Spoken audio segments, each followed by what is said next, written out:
Good morning guys, tayo mag-harvest ng gulay na upo. Ito po yung mga gulay namin na libreng gulay. Hindi po na-sprayhan ng mga to, non-chemicals, kaya good for health mga guys.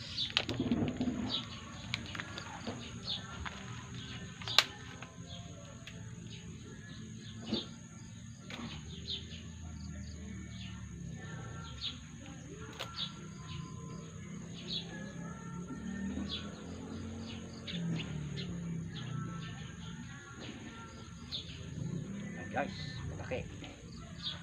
Thank you for watching.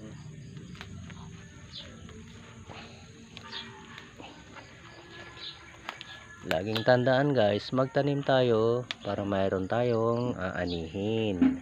Libreng gulay sa habang buhay. Ito po si Benar Matamis.